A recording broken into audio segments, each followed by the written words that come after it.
Hoje nós vimos uma peça sobre escolhas e nós vamos falar sobre escolhas. Deus fala muito sobre escolhas e nós vamos ler um capítulo inteiro, não muito longo, mas que fala de escolhas. É o capítulo que mais fala sobre a consequência das nossas escolhas. Deuteronômio capítulo 30, começando no verso 1, diz assim: quando todas essas bênçãos, ele termina de falar de um monte de bênçãos e um monte de maldições, né? Deus é um Deus perfeito, porque tem pai, não sei se seu pai é assim, sua mãe é assim, só pega você quando você está fazendo o errado, só bate, nunca pega você quando você está fazendo o certo. Por exemplo, esse motorista, por isso que eu bati palma pelo motorista, porque ele fez o certo, entendeu? Às vezes a gente só reclama: poxa, o motorista, ele deve ter visto meu cartão, vou até cancelar, porque ele pegou o cartão, ele vai até tentar usar, entendeu? Agora ele devolve, a gente tem que parabenizar também. Não é isso? Então, Deus, ele usa as duas coisas, a recompensa, o galardão positivo e o negativo. E quando você criar os seus filhos, entenda que isso aí é o melhor. Isso é comprovado na psicologia. O melhor é você ter as duas, tá? Você tem que ter os dois. Pelo lado positivo e o lado negativo. E aqui então, depois de falar de todas de como Deus queria que Israel andasse, ele então escreve o capítulo 30, dizendo assim: quando essas bênçãos e maldições que coloquei diante de vocês lhes sobrevierem. No 28 ele garante que essas bênçãos vão vir quando você tiver esse comportamento. Como também ele garante que as maldições virão. E elas os atingirem. Onde quer que o Senhor, o seu Deus, os dispersar entre as nações. Já está profetizando que eles iam ser dispersos. E quando vocês e os seus filhos voltarem para o Senhor, o seu Deus, e lhe obedecerem de todo o coração, de toda a sua alma, de acordo com tudo que hoje lhes ordeno, então o Senhor, o seu Deus, lhes trará restauração, terá compaixão de vocês e os reunirá novamente de todas as nações por onde estiver espalhado. Veja só, eu acho que uma das maiores dificuldades na vida cristã, principalmente do jovem, mesmo adulto, mesmo velho, não é muito diferente não. É ter aquela constância, é ser constante, de sempre andar correto, e não olhar para o lado, e não desacelerar, e não desviar à esquerda, nem para a direita. É uma luta constante. Eu perguntei uma vez ao meu pai: até quantos anos? Ele tem 93, na época ele tinha uns 82, 3. Até quantos anos você ainda tem esse puxar da carne? Você tem esse puxar da carne? Não, aqui é todo santo, pastor, aqui é tudo santo. Esse lado os anjos e aqui os santos, e aqui os santos anjos.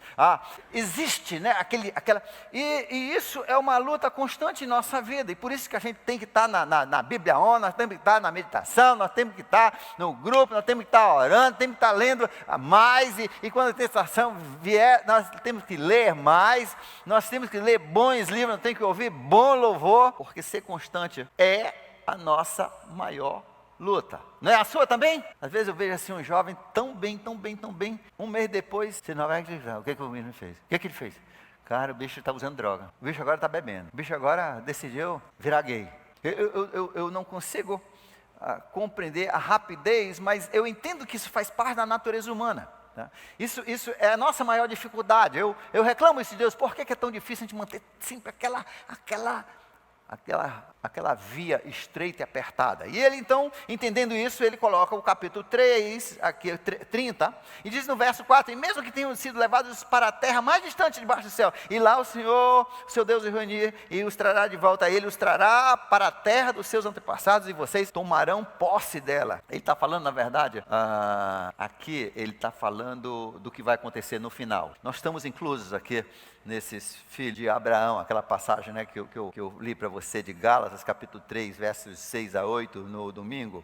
Ele os trará para a terra dos seus antepassados, e ele fará que vocês sejam prósperos e mais numerosos do que os seus antepassados. O Senhor, seu Deus, dará um coração fiel. É isso que é difícil. Não é difícil ser fiel, mas é importante. É difícil, mas é importante. Ser fiel, um coração fiel a vocês e aos seus descendentes, para que o amem de todo o coração e de toda a alma e vivam. O Senhor, o seu Deus, enviará então todas essas maldições para os seus inimigos. Não é legal quando o inimigo pega a porrada? Não é legal, né? E não a gente. E assim mesmo a gente não pode, Deus diz que a gente não deve nem se alegrar quando leva a porrada. A gente fica só, entendeu? Porque senão Deus pode suspender e eu quero que o meu inimigo leve bastante. Quero que ele tenha um nocaute bem. Então, não ria quando você vê seu inimigo começar a pegar essas maldições. Mas Deus diz, Ele vai mandar essas maldições para os teus inimigos, os que odeiam e os que o perseguem. Vocês obedecerão de novo ao Senhor e seguirão todos os seus mandamentos que lhes dou hoje. Então o Senhor, o seu Deus, abençoará o que as suas mãos fizerem. Não é ruim quando você faz um projeto, você luta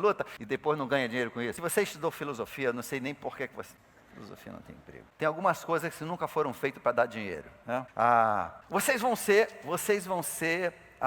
o que vocês fizeram vai ser abençoado. Os seus filhos do seu ventre, a cria dos seus animais, as colheitas da sua terra. Deus vai olhar para você, vai prosperar o que você faz, e Deus promete isso. O Senhor se alegrará novamente em vocês e os tornará prósperos, como se alegrou em seus antepassados, se vocês obedecerem ao Senhor, o seu Deus, e guardarem os seus mandamentos e decretos que estão escritos no livro da lei. E se vocês voltarem para o Senhor, Ele já entende que há essa facilidade de sair, mas nós temos que voltar. E quanto mais rápido você voltar, menos lapada você leva. 1 Coríntios capítulo 11 diz, se nós julgarmos a nós mesmos, não é preciso Deus chegar batendo na gente. Então você que está, né, quando a gente se encontra em pecado, quando a gente se encontra no início do desvio, volte, porque Deus não pensa duas vezes em meter lapada, não. E por isso que eu acho que o meu pai, ele era um cara assim, pio, fica assim parecido com Deus, santo. Sabe por quê? Porque meu pai não pensava duas vezes para meter lapada. Minha mãe era pior ainda. Para o Senhor teu Deus de todo o coração e com toda a sua alma. Olha quantas vezes ele volta para a nossa prioridade. É amar a Deus, tá? De todo o coração, com toda a nossa alma. E quem ama a Deus, faz o quê? Obedece, mandamento. João capítulo 14. Verso 15, 21 e 23. O que hoje lhes estou ordenando, não é difícil fazer, nem está além do seu alcance, não está lá em cima do céu, de modo que vocês tenham que perguntar, quem subirá ao céu para trazê-lo e proclamá-lo a nós, a fim de que obedeçamos, nem está além do mar, de modo que vocês tenham que perguntar, quem atravessará o mar para trazê-lo e voltando proclamá-lo a nós, a fim de que obedeçamos. Nada disso, a palavra está bem próximo de vocês, está na sua boca, está no seu coração. Eu descobri que quando a gente tem o Espírito Santo, e quando é que a gente tem o Espírito Santo mesmo? Me explica isso aí. Quando a gente fala em línguas, quando a gente expurga demônios, quando a gente faz cura, quando a gente entra em transe, quando a gente fica colado no carpete, quando a gente não consegue nem dirigir de tão bêbado no espírito que a gente está. Não, quando é que nós recebemos o Espírito Santo? Quando nós entregamos nossa vida para Ele ser o Senhor. É isso, e o Espírito Santo entrou, Ele está lá e nunca te deixará. Por isso que você vai levar lapada, você é filho, entendeu? É a garantia que você vai levar lapada, como também vai ganhar bênçãos. Eu penso nisso todo dia, toda hora. Nada disso, a palavra está bem próxima de você, está na sua boca e seu coração. O jovem diz, pastor, eu estou gostando de alguém. Geralmente quando a pessoa vem dizer isso aí, primeiro eu digo assim, é aqui da igreja? Não. Mas sim, mas ele é cristão, ele é crente, já entregou a vida. Não. E sabe o que essa pessoa vem? Vem com uma pessoa que essa passada me procurou, e aí eu descobri que eu já era o terceiro conselheiro, e os outros dois conselheiros não deram a resposta que ela queria, entendeu? Aí ela vai até achar alguém que diga, faça minha filha, entendeu? Então, por quê? Porque você sabe que é certo e errado. Até sem a Bíblia, você sabe 90% de quando você está acertando e quando você está errando. É ou não é? Ou você não tem mais consciência? Já cauterizou sua consciência? Não, e o Espírito Santo não deixa. Você tem isso, ele diz isso, é que você tem isso com você, não está longe não, está aqui em você, está perto de você. Vejam hoje, ponho diante de vocês vida, verso 15, vejam que eu ponho diante de vocês vida e prosperidade ou morte e destruição. Que horror, né? Vida e prosperidade ou morte e destruição. Vamos ler essas 4 palavras. Vida e prosperidade ou morte e destruição. Quem quer morte? Pelo menos destruição. Que chato. Quem quer vida? E prosperidade? Quem quer morte? Pois hoje lhes ordeno que ame o Senhor, seu Deus. Olha só, a 4ª vez que ele fala isso nesse capítulo. São 20 versículos e já falou 4 vezes. A cada 5 versículos ele fala: pois hoje lhes ordeno que amem o Senhor, o seu Deus, andem nos seus caminhos e guardem os seus mandamentos, decretos e ordenanças, então vocês terão vida e aumentarão em número. E o Senhor, seu Deus, os abençoará na terra em que vocês estão entrando para dela tomar posse.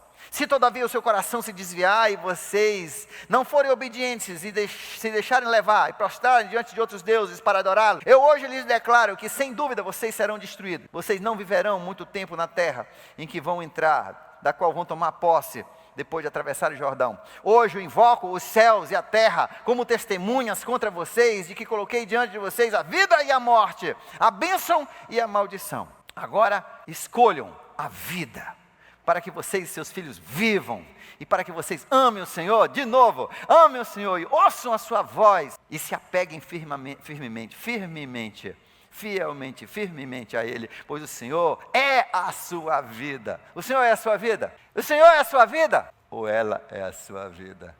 O Senhor é a sua vida ou Ele é a sua vida? No final você pode dizer: o Senhor é a sua vida. A Bíblia diz: não é todo mundo que diz Senhor, Senhor. No final nós vamos ver nas nossas escolhas quem é o verdadeiro Senhor da nossa vida. Se é Ele, aquele rapaz bonito, elegante, espiritual, ou se é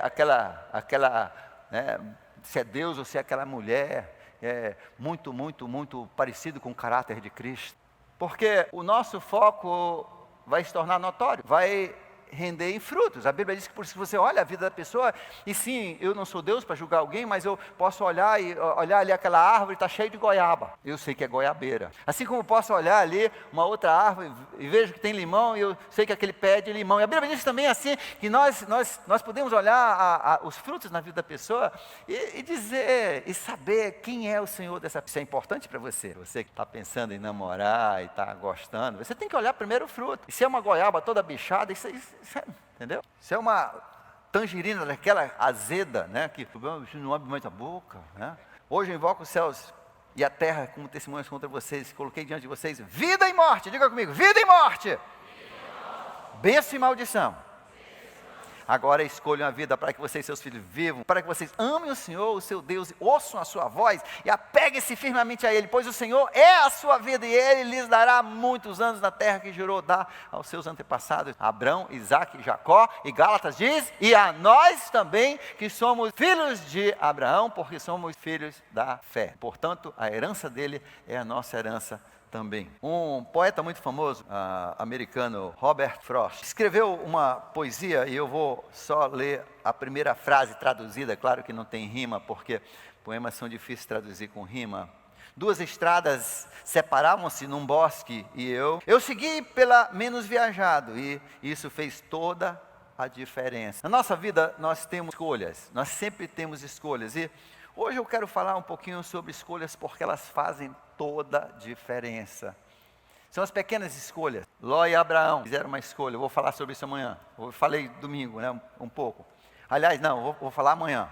Eu falei só em um culto, porque tinha uma pessoa que tinha que ouvir. Olha, entendeu? Né? Teve um culto que eu vou falar.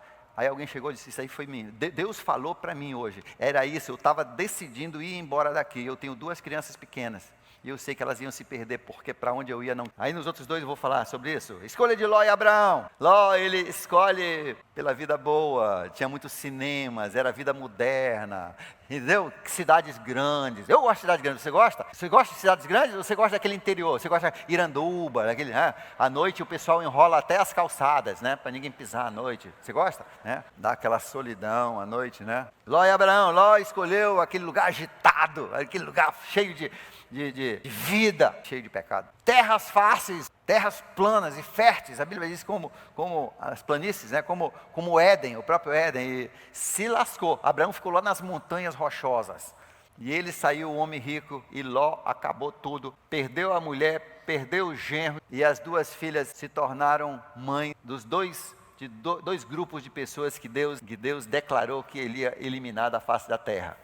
Caim e Abel fizeram escolhas, fez toda a diferença. Davi e Saul fizeram escolha e fez toda a diferença. A vida, nós fazemos sempre essas escolhas. Nós vamos fazer a escolha de uma vida pura ou impura. São escolhas que vão confrontar você. Vida pura ou impura. Obedecer ou desobedecer. Amar a Deus ou amar o mundo. Estudar ou namorar. Isso vai fazer a diferença. Contaminar a mente ou não contaminar a mente. Você vai fazer escolhas nas suas roupas, daquilo que você crê que é modesto ou imodesto, sensual. Você vai escolher das suas atividades, se são atividades que você acha que Jesus faria com você, ou atividades que o diabo preferia fazer com você. Você vai escolher seus amigos, você vai escolher se você coloca tatuagem ou não coloca tatuagem, se você usa o piercing ou não usa o piercing. Tudo isso aí você escolhe, são escolhas, e as nossas escolhas nos alinham na vida. Você faz a escolha de glorificar a Deus ou não glorificar a Deus. De bombar, usando anabolizantes, para ficar bonitão, para as meninas gostarem de você, ou de exercitar, para você crescer gradativamente, sofridamente, para chegar na metade daqueles homens bombados. Meninas acham tão que vão morrer, né? Eu me lembro lá na minha ex-igreja, depois que eu saí, tinha um jovem lá, aí os outros fazendo exercício lá, aí o negócio dele não estava reagindo muito bem. Por quê? Porque Deus fez algumas pessoas para serem magrelos. Deus fez algumas pessoas para serem, para serem assim, aquelas pessoas guenzas. O que o mundo seria sem os guenzas? Não teria assunto. Deus fez alguns para serem mais gordinhos, alguns para serem mais altinhos, mais baixinhos. E esse queria ser bombado, ele queria ser bombado, e os amigos dele estavam bombando e estavam também, estavam usando também as injeções, os anabolizantes, aí ele decidiu, sabe uma coisa? Ele fez uma decisão. Eu sei que o pessoal fala que isso não é bom para mim, mas eu preciso dar assim, uma acelerada. E ele morreu lá na academia. Não ficou um daqueles amigos bombados, nem para socorrer com medo da... São escolhas que a gente faz. Nós vamos exercitar ali nisso e talvez não seja tudo aquilo que a gente imaginava, ou nós vamos tentar burlar o sistema natural de Deus. Nós vamos servir ou não vamos servir? Vamos ser preguiçosos ou não? Na hora lá que você come tudo lá na sua casa e a sua mãe fez aquela refeição maravilhosa, ou ruim, quero saber. Aí você tem aqueles pratos sujos, aí você decide, você vai deixar aquilo tudo para sua mãe lavar, ou você vai contra todas as forças da gravidade que te puxam para aquele sofá, ou para aquela cama.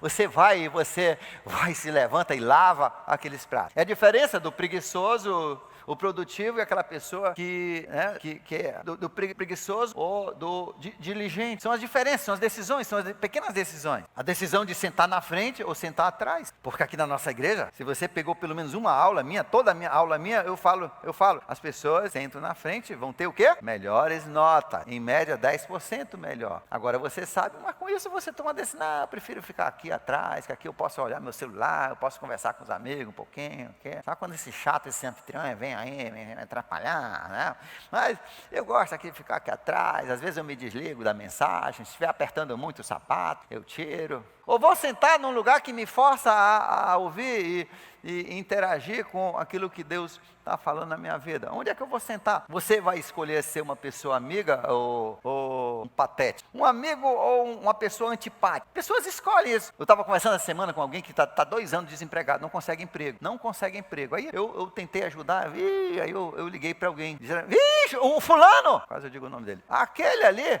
eu já arranjei vários empregos. Ninguém, depois de uma semana, aguenta ele. Ele é um cara que só é negativo, só reclamão. Então, são decisões que a gente faz. Se a gente vai ser uma pessoa simpática ou uma pessoa antipática. São decisões que a gente toma na vida. Mas eu nasci com essa cara. Sim, então muda. Para que tem máscara? Para que tem maquiagem? Então muda essa sua cara. Muda. Nós podemos mudar. Tem poucas coisas na vida que nós não podemos mudar com a ajuda do Espírito Santo. Tudo eu posso. Então, você que é antipático, olha para a pessoa do seu lado e dê aquele olhar. Eu não vou nem olhar agora. Olha assim, você é antipático. Já estou falando, isso aí foi para você. Não, você é simpático. Não precisa mais melhorar, não. Senão já vai ser atrevido. Decisões. Namorar uma pessoa que você sabe que não é da vontade de Deus, ou ficar sem namorado.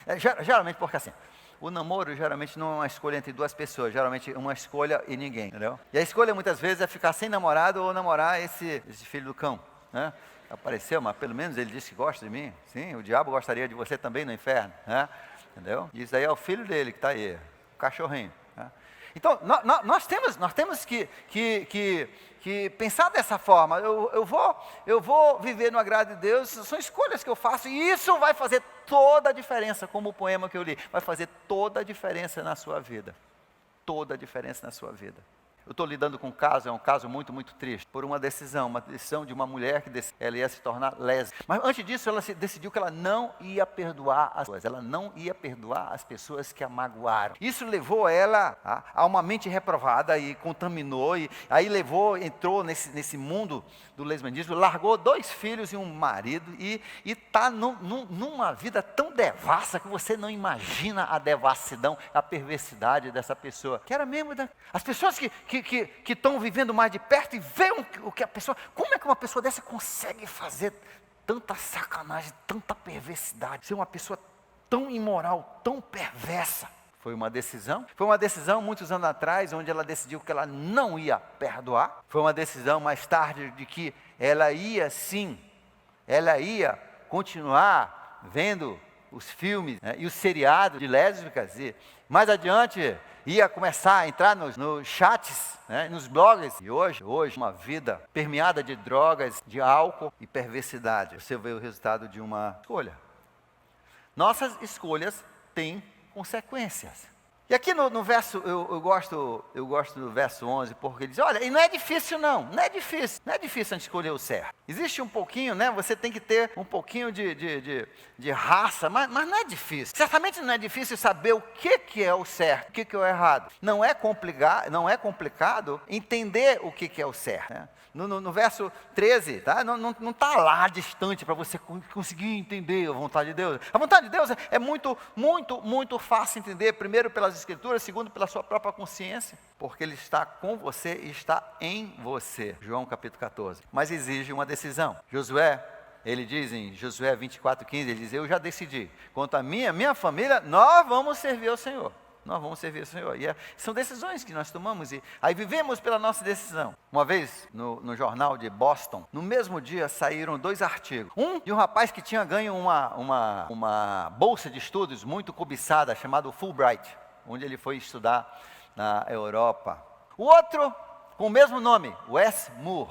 No mesmo dia, no mesmo jornal, saiu também um artigozinho, um relato de que ele agora estava entrando na penitenciária para passar, acho que 35, 40 anos. Mesmo nome. Aí, aquele que foi fazer seu doutorado, depois trabalhou na Casa Branca, inclusive, ele se interessou naquilo. Como é que... Aí descobriu que esse garoto vivia num bairro idêntico ao dele, do mesmo nível social, que também o pai dele era ausente, ele tinha sido criado só com mãe, dentro da dificuldade. Os dois, na sua adolescência, tinham tido passagens com a polícia, né?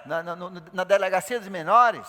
Mas um tomou a decisão que aquilo não seria a sua vida, que ele ia se dedicar aos seus estudos, que ele ia se dedicar a tomar decisões corretas, que o livrassem da polícia, do mal e das galeras. E o outro terminou sendo um assassino. Mesmo nome, mesmo bairro, mesma situação de família.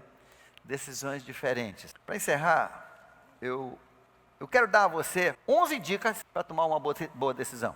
E vai ser rápido. Não vou falar sobre cada um desses, vou falar só o título e vou dar uns 2 versos. Primeiro, tema ao Senhor. Tema ao Senhor. Tema ao Senhor. Tema ao Senhor significa respeite o Senhor, ame o Senhor, tenha medo do Senhor. Às vezes é o medo. Às vezes eu obedeço só por medo. Se eu não tivesse medo do Senhor, eu te garanto que eu não seria tão obediente. E olha, eu já estou andando com Deus há mais de 50 anos. E às vezes eu só faço porque eu tenho medo dele. Você tem medo de Deus? Eu tenho respeito e tenho muito carinho, muito carinho. É uma mistura das 3 coisas. A palavra temor significa as 3 coisas. E nós temos que ter isso em dosagem correta. E Deus quer que você tema ao Senhor. Então, tema ao Senhor, porque o temor ao Senhor, Provérbios 1:7, é o princípio da sabedoria. Já começa por aí. Para você fazer decisões sábias, corretas, você precisa temer ao Senhor. Senão, as suas decisões vão ter dificuldade em ser certas. Número 2, peça a direção de Deus. Peça a direção de Deus. Salmo 32:8. Salmo 32:8. Eu o instruirei e o ensinarei no caminho que você deve seguir. Eu o aconselharei e cuidarei de você. Isso é Deus falando para você. No Salmo 31, verso 3, ele ainda diz: sim, tu és a minha rocha, a minha fortaleza, por amor ao teu nome. Conduz-me e guia-me. Aqui você vê o salmista pedindo a ajuda de Deus, pedindo direção de Deus. Guia-me, me mostra o caminho. Então, número 1, tema ao Senhor. 2, peça a direção de Deus. Peça a direção de Deus. 3, silencie-se na presença do Senhor. Às vezes, na vida tem tanto barulho que a gente não consegue ouvir Deus. Eu acho que isso é uma artimanha, né? É uma artimanha do inimigo. Eu acho que é muito difícil você ter uma boa vida espiritual com Deus e você vive num ambiente onde tudo é grito, é barulho, é televisão, e é confusão, e é cachorrada, e é todo tempo, é um agito, é um auê, todo tempo. Você não consegue tomar boas decisões, você não consegue ouvir Deus. Por isso que eu gosto da noite, assim a partir das 11, ninguém me liga, né? Eu posso ficar ali no silêncio, é a hora que os cachorros estão dormindo, né, para poder começar a latir às 3 da manhã. Os vizinhos já foram dormir, não estão mais brigando, entendeu? É um silêncio. E às vezes nessa hora que eu faço meu louvor a Deus, meu tempo com Deus, nós precisamos silenciar, às vezes a gente precisa só ficar no silêncio e ouvir Deus falar ao nosso coração. Ele fala, Ele sempre está falando, às vezes o nosso problema é que nós não ouvimos. Você precisa ter tempo de silêncio, e talvez seja, né, lá na sua cama com 2 travesseiros em cima de cada orelha, né? Mas nós precisamos de tempo onde nós podemos ouvir Deus falar. Porque João capítulo 10, verso 27 diz, as minhas ovelhas ouvem a minha voz. Se você não está ouvindo a voz de Deus e você é ovelha, é porque você está num meio muito barulhento, muito agito, muito estresse, muito puxa para cá, muita atividade, e você não tem tempo para ouvir Deus. É preciso tempo para ouvir Deus. É preciso silêncio, é preciso calma. Número 4, saiba sempre quais são as suas prioridades. Então, todas as suas decisões precisam alinhar com as suas prioridades. Saiba as suas prioridades. E a nossa maior prioridade, que falou 5 vezes no capítulo 30, qual é? Amar a Deus. Amar a Deus. E segundo, amar as pessoas. Então, nas nossas decisões, isso daí tem que fazer parte das nossas decisões. Ela tem que ser uma decisão que ama a Deus e tem que ser uma decisão que ama pessoas. Número 5, procure bom conselho, tá? E conselho divino. Procure bom conselho e conselho divino. Provérbios capítulo 18, verso 1. Procure conselho de pessoas que, não aquelas pessoas que vão dizer o que você quer ouvir, né? A Bíblia diz que nos últimos tempos, as pessoas iam procurar gurus e mestres para falar as coisas que eles querem ouvir. Número 6, meça sempre as suas decisões contra a Bíblia. E olha só, vou dar 3 listas bíblicas para você medir a sua decisão. Tiago, capítulo 3, verso 17. Tiago 3, 17.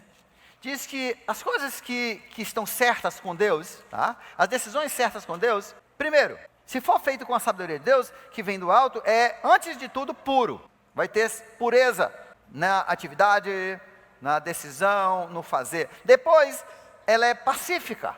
Ela não vai promover briga, ela vai promover paz.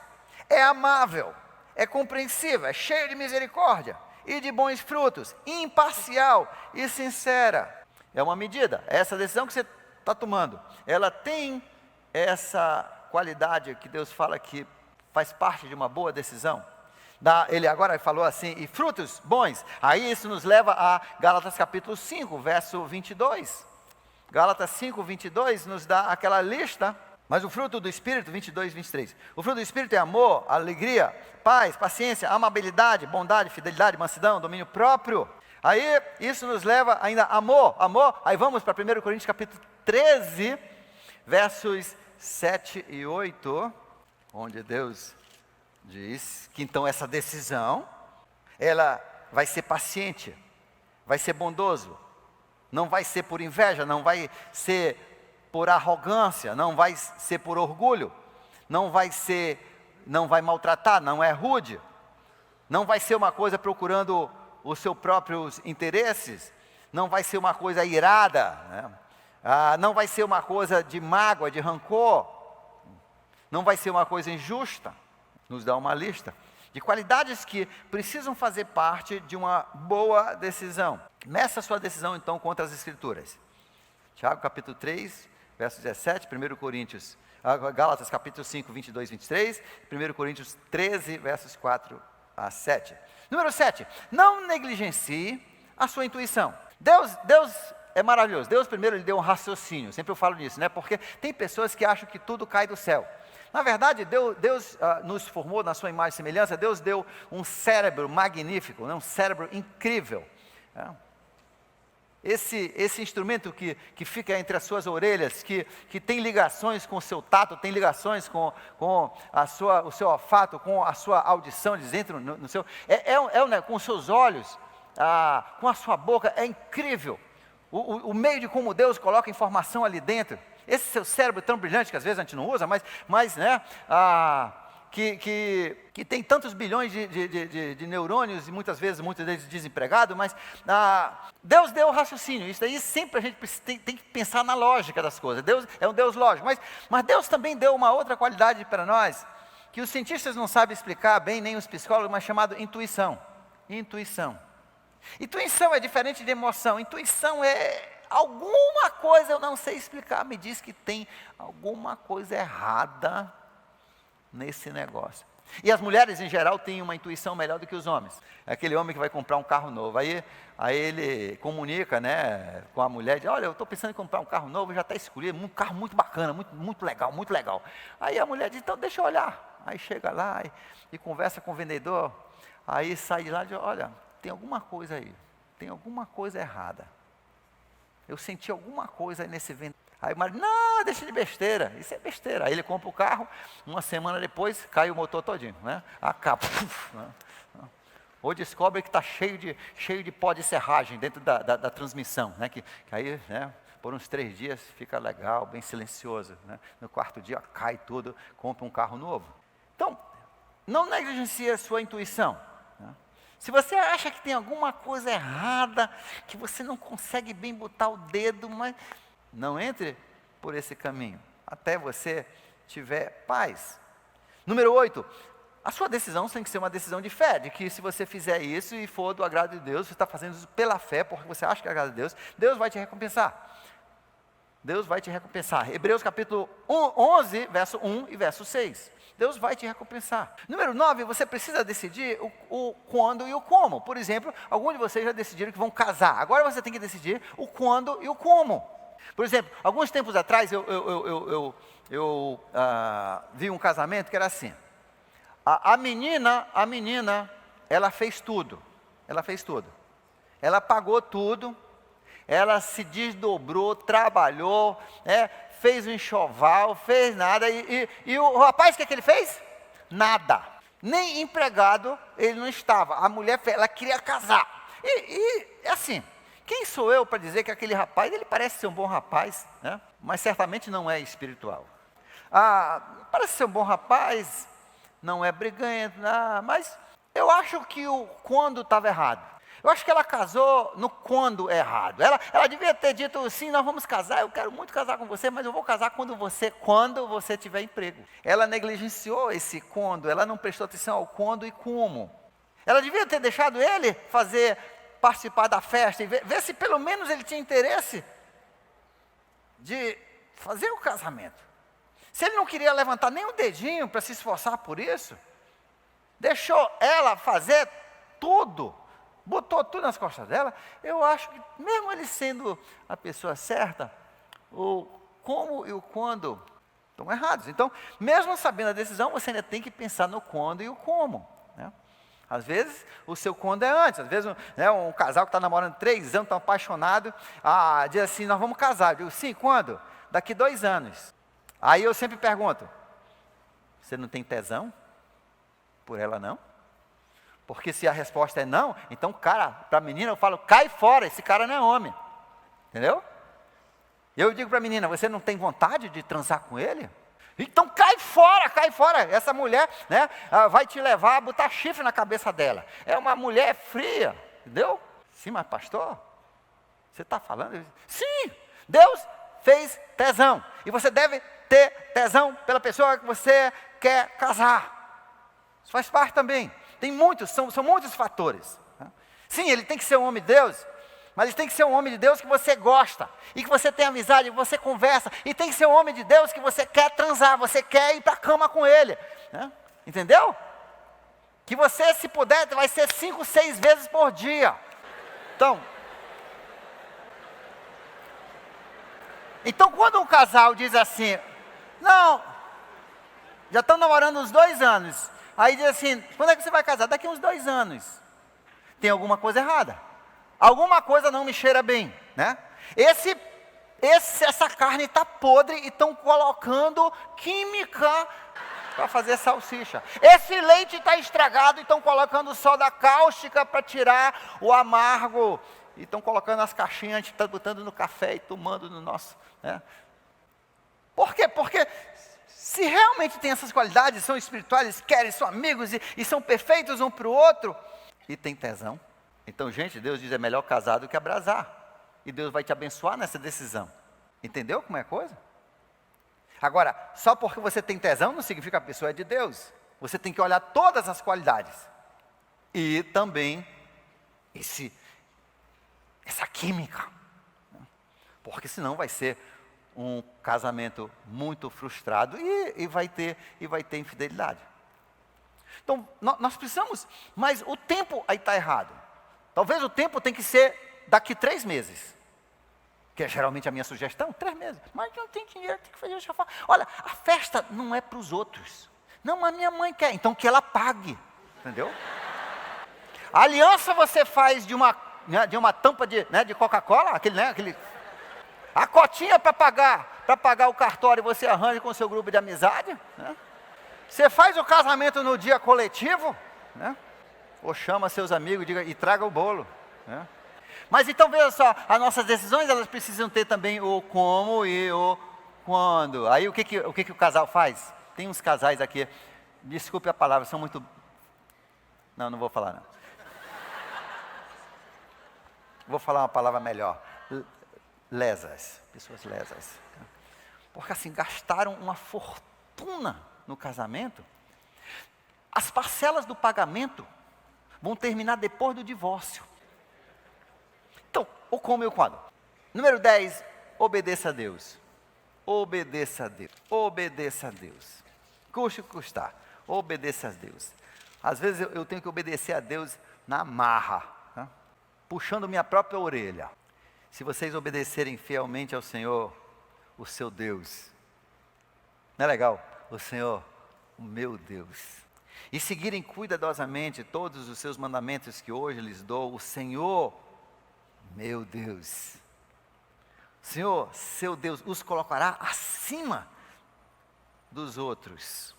E todas essas bênçãos virão sobre vocês e os acompanharão, se vocês obedecerem de novo, condição, se obedecerem ao Senhor, o seu Deus. Vocês serão abençoados na cidade, vocês serão abençoados no campo, aí, entendeu? Você pode morar em Manaus, vai ser abençoado, você pode morar em Iranduba, vai ser abençoado. Os filhos do seu ventre serão abençoados, você vai ter filho aqui, vai ter filho lá. Né? Onde você quiser morar, vai ter filho. Como também as colheitas da sua terra, né?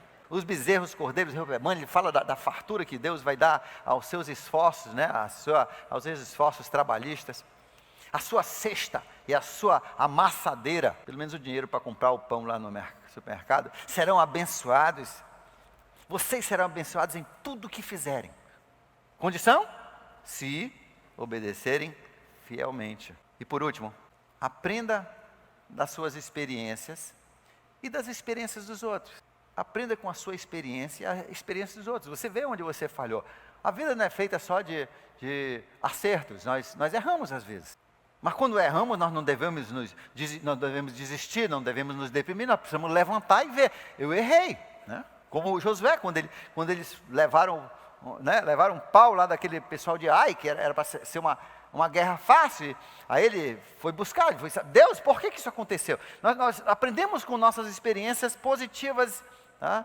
E as nossas negativas, e aprendemos com as experiências dos outros. Dicas para você fazer uma boa decisão. Tema ao Senhor, peça a direção de Deus, silencie-se perante o Senhor para poder ouvi-lo. Saiba sempre das prioridades, amar a Deus e amar as pessoas.